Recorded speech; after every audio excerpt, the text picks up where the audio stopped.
I think there's a great future for luxury real estate in San Miguel de Allende.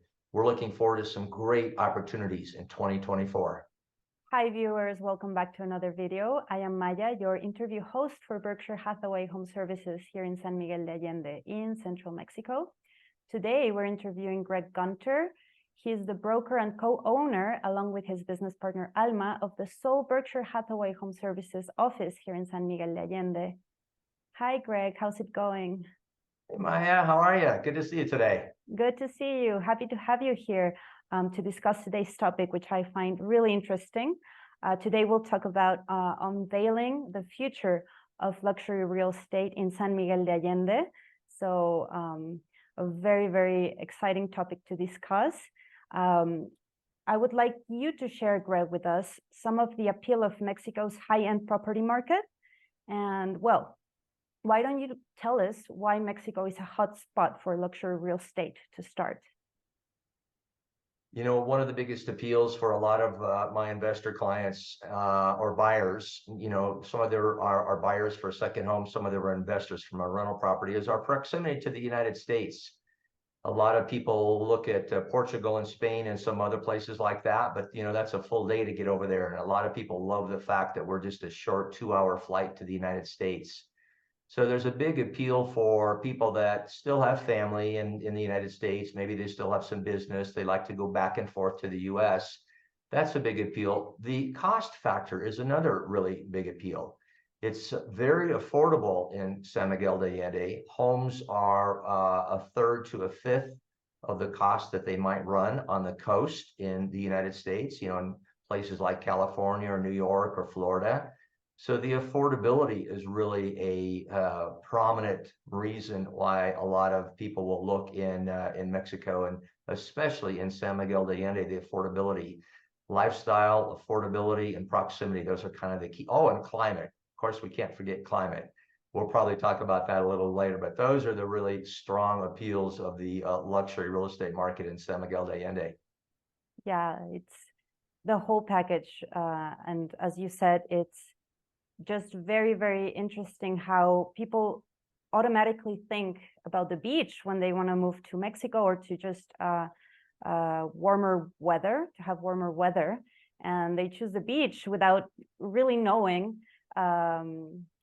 what's like to live there. So they end up kind of wanting to find another option, and that's where you come in to show them San Miguel. Yeah. And well, San Miguel's in the middle of, I was going to say San Miguel's in the middle of Mexico, viewers. So we're nowhere near the beach. It's 5 hours to the beach. It's not that far, but we're in a central highlands here. So it's a central desert plateau, much better weather, year-round, spring-like climate. Yeah, I mean, the beach is great, but I can only handle it for a week, you know. After that, I need to come back and you know, it's like all the bugs and it's super humid. So San Miguel has fantastic weather, fantastic lifestyle, and also it's pretty, as you were saying, costs here regarding the lifestyle you would get, like the value you get for every dollar you invest is just, it doesn't have any comparison. So with that being said, it would be great if you could tell us a little bit about some luxurious properties here in San Miguel, just to give viewers a glimpse of what they can expect and how San Miguel looks like, these properties that you've sold or that you have like in your portfolio. Can you just talk a little bit about those? Happy to share a couple of examples, and we'll insert perhaps a few photos in here so you can see what homes I'm talking about, viewers. I just sold a home for $3.2 million here in San Miguel de Allende. It was a 3-year-old home, so very new construction. It had every single amenity you can possibly imagine. The owner joked that he could turn the swimming pool on from Paris. It was a smart house. Smart house technology is a little bit rare here in San Miguel de Allende, but this had the full smart house technology, all solar, saltwater swimming pool, elevator, 17-foot ceilings, its own transformer. It had 16 mini splits, which are those units that are in each room that provide heat and air conditioning. So the same thing as having, you know, central heat and air all through the house. Every amenity you can imagine. This home sold for $3.2 million, and it was only an 11-minute walk to the Jardín. That came out to be, viewers, this is an important figure for those of you that follow real estate, $317 a square foot. Now, if you're watching this from California, or you've been accustomed to California prices, you know that's probably a fifth to a seventh or an eighth of what you pay in California for the same type of property with all those amenities. So the affordability is phenomenal here, but most people might go, well, I can't afford a $3.2 million home. Here's another one, a little more on a slightly more affordable scale. It's 1.35 million. Same sort of thing. Now, it's a little further away from Centro, but it is a large property with open views to the canyon, long distance, great green views, huge swimming pool and jacuzzi in the back with a large lawn area, a glass wall gym, dual changing rooms and bathrooms for the swimming pool, 4 bedrooms, a media room, a 6-car garage, and it's in a gated community. It's $1,350,000. Same kind of equation there, except a lot more affordable. In this particular case, it's under $200 a square foot. So amazing values like that. Lest you think, however, that we're nothing but $1 million market. We, of course, have homes that will start at about $350,000. So in our market here, you can still find a good neighborhood, nice home, basic amenities perhaps. So they'll always have a whole house water filtration system and whatever, but generally your pricing is going to start at about $350,000. Our luxury market here starts at about $500,000 and above. So we have lots of good examples of those. We've got a listing, for instance, in one of the great newer golf courses here called Las Ventanas. And that's a home that's right at about $500,000.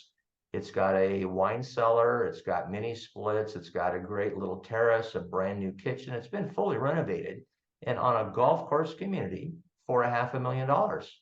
Now, you'd be hard pressed to find a condo for that kind of price in most of the United States. So that's a feel for some of our, luxury pricing here in San Miguel de Allende. These homes are breathtaking. They're beautiful. And after looking at this footage of these beautiful, beautiful homes, I guess our viewers would like to understand the Mexican real estate market in more detail. So why don't you give us just an overview of the Mexican real estate market and the factors that influence it, make it maybe more specific towards San Miguel, because as you know, San Miguel works very different from the rest of Mexico. So why don't we talk a little bit about that? Sure. San Miguel de Allende, Mexico in general probably, but San Miguel de Allende follows the American home market a fair amount. So when the market started to slow a bit, post-COVID, the market did nuts. Well, actually, even during COVID, the United States market did great. No one wanted to come down in 2020 to San Miguel de Allende, so no one was buying homes in 2020, but we rebounded dramatically, just like in the US in 2021 and 2022. Now, as most of you viewers know, in the third quarter of 2022, the market started to slow down, and we followed suit here in San Miguel de Allende. There tends to be a bit of a lag between the United States and San Miguel. So our market slowed down even a little bit more in early 23. And this year has been a slower market, mostly more because from the global economic uncertainty, people kind of being unsure of some of the bank closures that have happened, interest rates being high, those types of factors that sort of affect the overall economy, and people being a little less uncertain if they're ready to buy a second home. Ironically, interest rates, which are really high in the United States, of course, and sort of the big deal right now, don't typically tend to affect most of my buyers down here because most of them are buying all cash. For those of you that kind of want a little comparison between the two, this is an interesting point. You can get financing in Mexico, specifically here in San Miguel de Allende. You just need to be aware that financing is going to run about 300 to 350 basis points more than it does in the United States. So your interest rates here in Mexico right now are running about 10.6 to 10.8% on a loan. Most of my clients find that they can get money cheaper, either with a HELOC, an equity loan in the United States, or with a margin loan on their investment account. So that's kind of where we stand on the market right now. It's a little slower. It's a great opportunity for buyers coming in because there's a little more negotiating room. Homes tend to be on the market just a little bit longer, so sellers are negotiating a little bit more. We're kind of at a good balance between a seller's market and a buyer's market. I wouldn't call it completely a buyer's market because it's still very popular here, but much better for my buyers coming in, in terms of being able to negotiate a bit more.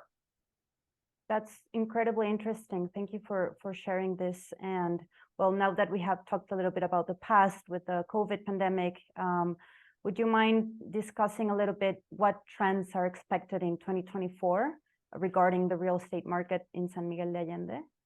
I think we're going to continue down the path that we've seen for most of this year. I don't think we're looking at a quick rebound in 2024. I think we will continue to have good values in San Miguel de Allende, not quite the same high level of appreciation that we saw in 2021 and early 2022.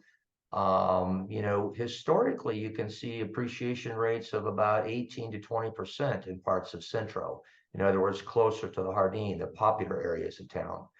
We're not seeing quite that same level of appreciation, and I think in 2024 it will be the same. The appreciation will have kind of leveled off. So again, a good opportunity for buyers probably throughout most of 2024 because the values will continue to be good. We won't see the market drop. We don't get that kind of it's more of a pause in the market, not really a drop. It's just sort of a pause. So you'll see better opportunities for purchasing, not having to often fight multiple bids like you have in the United States, where you'll have 3 or 4 bids on one property. We don't tend to have that here, and I think you'll find the same in 2024. A little less competition for properties, better values, and better negotiation ranges for probably most of 2024. A good opportunity for buyers to come down. Yeah, that's like only great news. So I am sure our viewers are eager to know how to find luxury properties here in Mexico. So it would be great, Greg, if you could share some tips on how to search for and, well, identify high-end properties in Mexico, in San Miguel de Allende. San Miguel in particular is a unique market. We don't really have a viable MLS system here like a lot of my clients are accustomed to seeing in the United States. The MLS that we have here is sort of a basic repository. It doesn't give of listings. It doesn't give time on the market or average sales per square foot or average sales for a particular neighborhood. It's simply a repository of listings. So it's really helpful for clients to find a very detailed website that provides as much information about not only real estate, but about the market, about the city, about the neighborhoods here. And one of the nice things about the Berkshire Hathaway Home Services website that we've created, we cover all the information that you might want to find about San Miguel as a city, for instance. We have 50 or 60 articles on San Miguel de Allende just as a city, as a destination. So a lot of my viewers that aren't familiar with the city can research the popularity, why we're such a popular market. But then again, you can also look on the website and learn about the neighborhoods. So we have 13 different neighborhood profile videos so far, so the viewers can learn about every single neighborhood in town and kind of compare. And then they'll sort of know what neighborhoods might fit their parameters and their lifestyle better than other neighborhoods. So I think finding a very comprehensive website that provides a lot of information for you is very helpful. Another way to sort of identify these properties is when you communicate with my company and on Berkshire Hathaway Home Services, your first response back will include a Q&A info handbook that we always send you. And it identifies the different areas, the values in different parts, the process of purchasing, the process of looking for homes. So it's a very comprehensive 15-page booklet that helps walk my clients through the process of looking for and investing in homes in San Miguel. It needs to be an educational process because many of my clients are unaccustomed to purchasing in Mexico. It's a different country, and especially in San Miguel de Allende, where we are in the middle of the country. So you do own fee simple here. It's a very different process than buying a condo on the coast, because you actually own fee simple just like in the United States. But my booklet will walk you through all that. So that's the key, I think, is to finding a real estate website and a company that's very informative for people when they're coming from the United States. Yeah, and what about the significance of working with a reliable local real estate agent as well?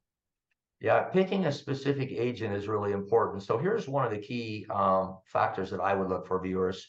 you're going to want to work with a realtor that has the Certified International Property Specialist designation. That's always very good. Or at the very least, work with a brokerage that's run by someone with that designation. That's a National Association of Realtors designation that one has to take a special series of courses for and get a special designation for. Those are the types of realtors that are accustomed to working with international buyers. So an American buyer coming to a foreign market like Mexico will want to work with someone that has that designation. That's a very good designation. The rest of this would sort of be the same caveat that you would have in the United States. Work with someone that's very knowledgeable about the market, work with someone that's had a lot of sales experience, preferably more time, someone that will work to represent your interest. I know a lot of my clients are a little confused about, well, should I call the listing agent directly and work with them? And of course, I always educate my clients, it's better to work with a buyer's rep. Work with someone that's going to represent you and protect your interest in the process of looking for a home and actually negotiating on that home if you find something that you like. A buyer's representative is going to know the different markets, the history of the property, what's been going on in the market, and they're going to educate you about that and help you get the best opportunity for any home that you might be looking at. So that's really the important part of researching in a foreign market like this, is work with a very educated and experienced realtor that's actually licensed also. Some of the people in San Miguel de Allende and many parts of Mexico are trying to sell homes and they're not even licensed. So that's another important feature. That sounds kind of funny, doesn't it? Because in the United States, everybody's licensed, but that's not always the case in Mexico. Yeah, and that's something very important to take into account when looking for a home here. And well, it's very, very valuable information.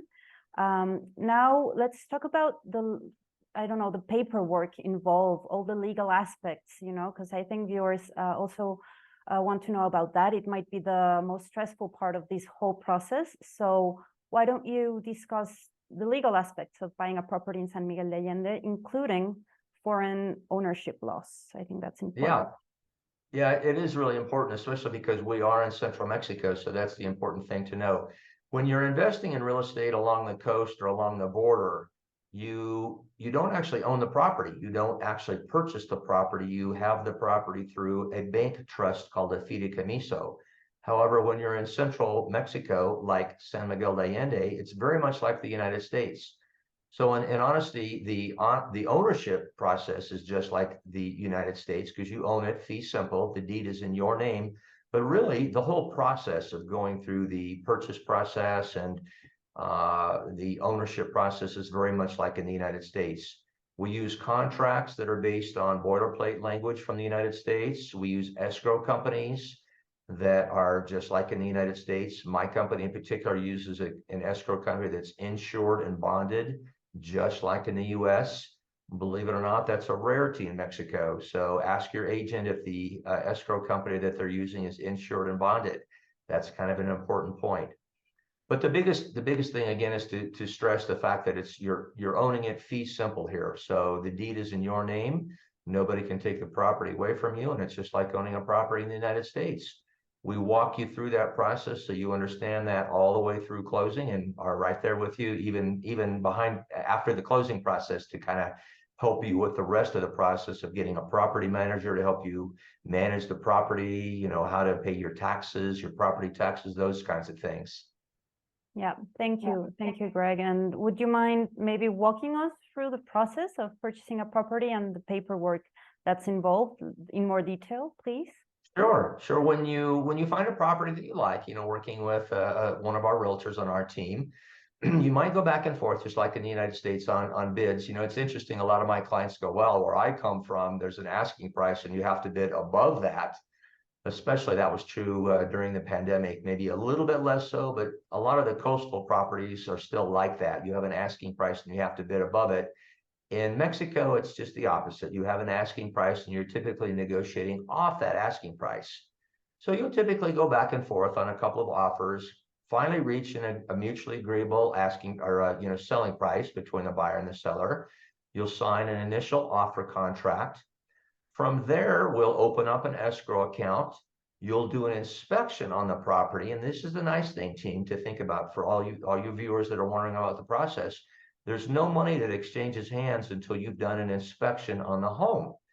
So we typically have 7 to 10 calendar days to do an inspection.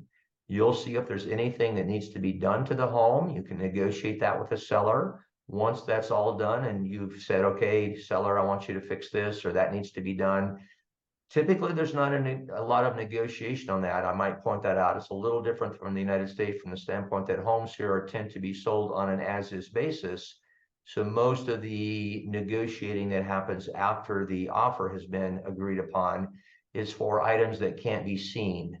So if there's an old gas tank or something like that that's beyond its lifespan, you might negotiate on that because that's something that you haven't been able to see and know about in advance.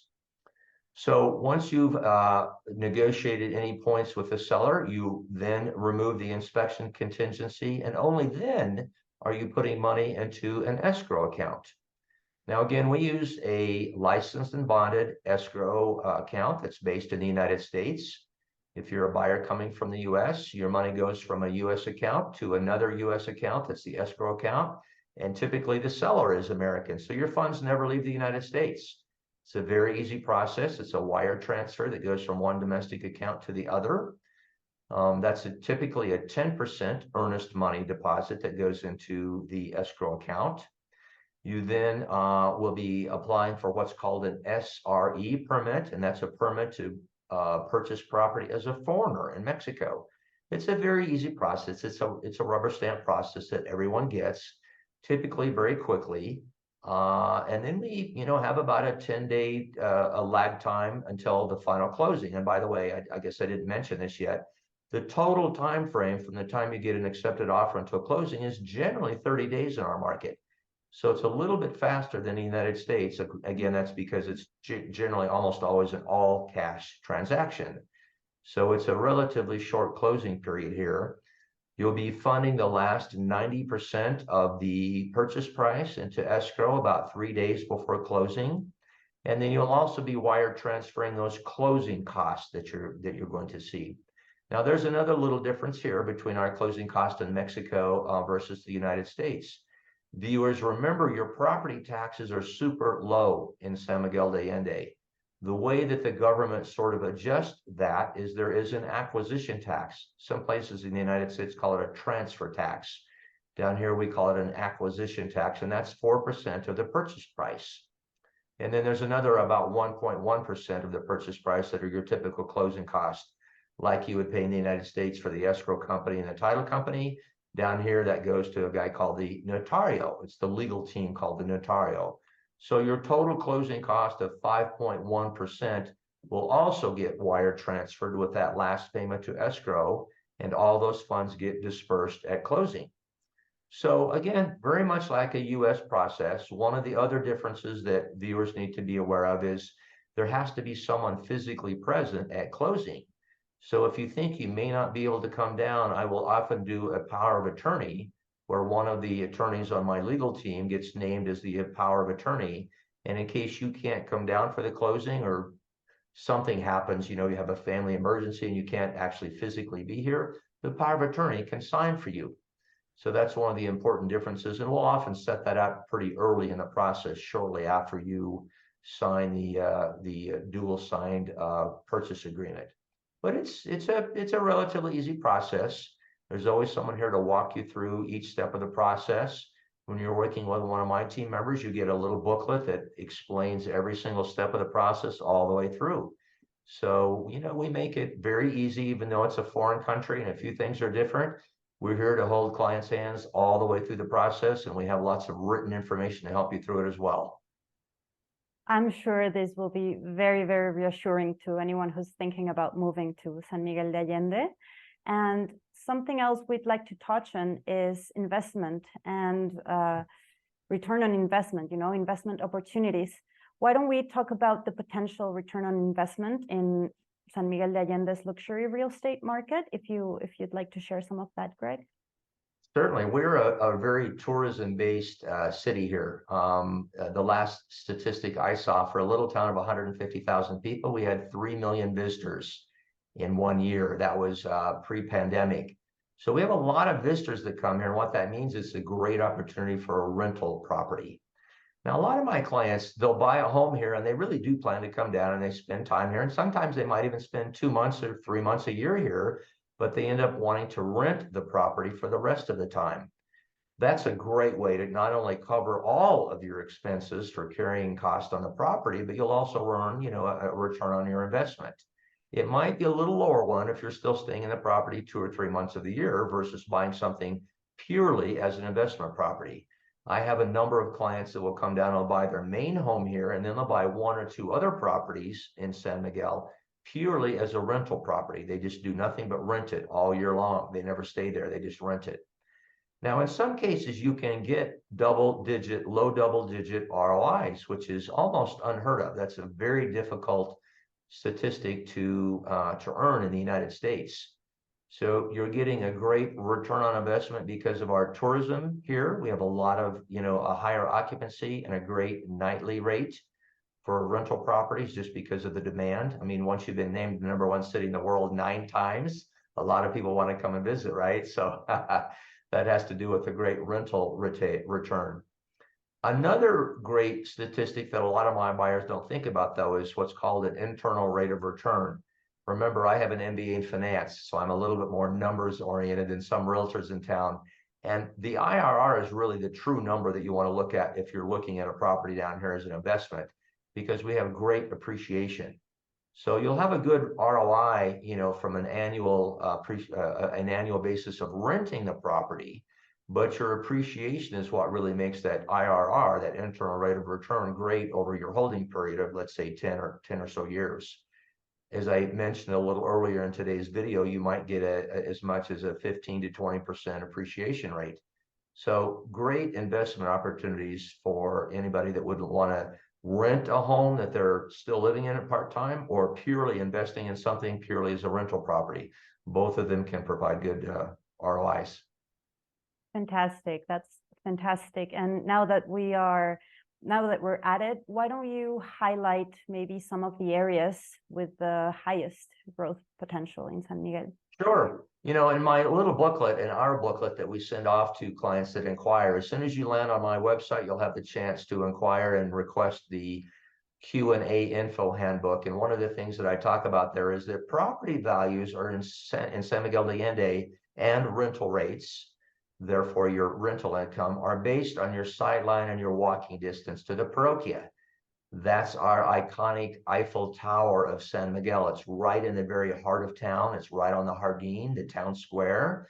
So all of the popular places, all the restaurants, the theaters, the live music venues, the art galleries, they're all working their way out from a concentric radius from that parroquia. So all of the property values are based on your distance away from the parroquia. The further away, the lower your appreciation rate and the lower your rental rate.